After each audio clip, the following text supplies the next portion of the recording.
Assalamualaikum warahmatullahi wabarakatuh. Kami dari kelompok 2, gelombang 1 akan memperkenalkan anggota kelompok kami. Perkenalkan, nama saya Baik Nalaya Pramona Artani dengan NIM C1G020057. Perkenalkan, nama saya Baik Tessa Febriandini dengan NIM C1G0260. Perkenalkan, nama saya Baik Maulina Artati dengan NIM C1G0256. Jadi kami di sini akan membuat video mengenai keadilan gender. Selamat menonton.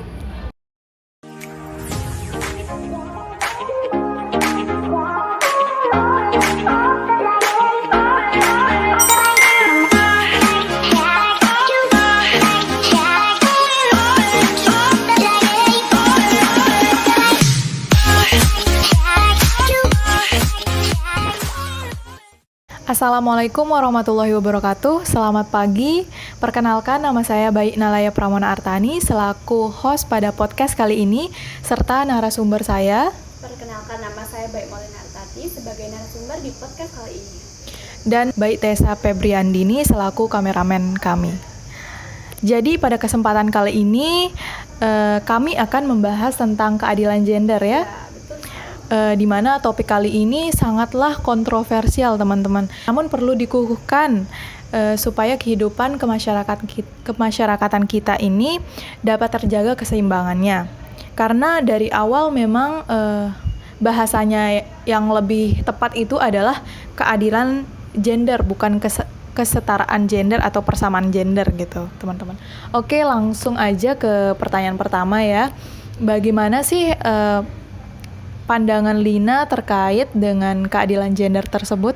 Baik, menurut saya keadilan gender itu ialah kita diberikan kebebasan untuk hidup antara semua umat, antara perempuan dan laki-laki. Kita diberikan kebebasan, kehormatan untuk menentukan kehidupan kita masing-masing tanpa ada rasa takut. Kemudian keadilan gender itu tidak hanya diperuntukkan bagi laki-laki, tetapi kita juga perempuan perlu keadilan gender itu. Contohnya itu pendidikan, di mana perempuan itu selalu dipandang rendah mengenai pendidikan. Ngapain sekolah tinggi-tinggi tapi ujung-ujungnya ke dapur? Itu salah. Menurut saya perempuan juga harus berpendidikan tinggi untuk menentukan bagaimana menjadi ibu ke depan yang baik gitu. Begitu sih menurut saya.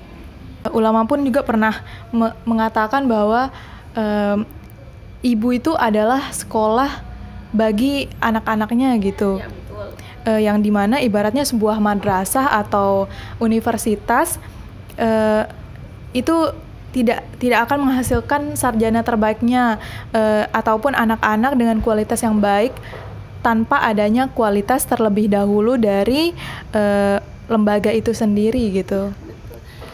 Dan juga banyak yang berkata bahwa lebih baik laki-laki yang berpendidikan tinggi daripada perempuan, tapi itu salah. Menurut saya kita juga perempuan itu perlu pendidikan tinggi supaya kita tidak dibodohkan oleh laki-laki. Ya benar sih, menurut saya setuju sama kamu. Karena bagaimanapun karena yang kita didik itu anak kita sendiri yang dimana akan menjadi ibu juga ke depannya gitu. Jadi kita harus mendidik anak kita atau mendidik benih-benih untuk generasi yang selanjutnya gitu ya. Oke, kita lanjut aja ya ke pertanyaan selanjutnya.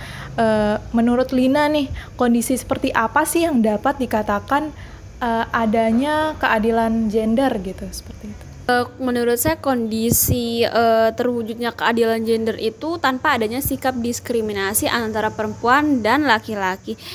Dengan demikian perempuan dan laki-laki itu setara gitu, diberikan kesempatan untuk berpartisipasi yang sama, diberikan manfaat serta kebutuhan yang sama, diberikan hak-hak untuk bersuara yang sama begitu sih. Contohnya itu kekerasan dalam rumah tangga itu bukan termasuk keadilan gender dikarenakan perempuan mendapatkan perlakuan yang tidak adil.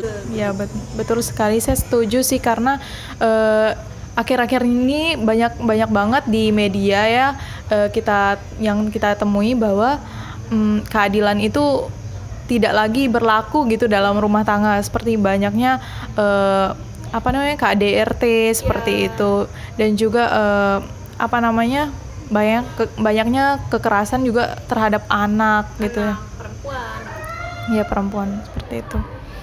Oke, selanjutnya gimana sih upaya yang diperlukan untuk mencapai keadilan gender tersebut gitu Kak? Baik, upaya yang harus kita lakukan untuk mencapai keadilan gender yaitu dengan adanya dukungan dan dorongan dari berbagai pihak. Contohnya itu dari pemimpin, adanya anggaran, orang-orang sekitar juga sangat diperlukan dalam mencapai keadilan gender. Kemudian dari kelembagaan, sumber daya manusia, begitu sih. Nah, selanjutnya pertanyaan terakhir nih buat Kak Lina. Menurut Lina, bagaimana sih sikap kita untuk menghindari ketidakadilan gender tersebut gitu? Seperti yang saya katakan tadi, untuk menghindari ketidakadilan gender itu harus dihilangkan, yaitu sikap diskriminasi antar perempuan dan laki-laki. Kenapa? Karena sikap diskriminasi ini sangat menimbulkan dampak yang sangat serius terhadap perempuan begitu. Kemudian kenapa juga kita harus menghilangkan itu? Karena nanti laki-laki itu dia tahu dirinya lebih tinggi derajat daripada perempuan, akhirnya dia semena-mena terhadap perempuan gitu tanpa memikirkan adanya keadilan gender begitu sih. Oke, jadi untuk menjadikan generasi yang lebih baik, keadilan itu harus diupayakan meski tidak sama ya. Iya. Keadilan maksudnya di sini adalah keadilan gender, bukan persamaan gender. Seperti itu.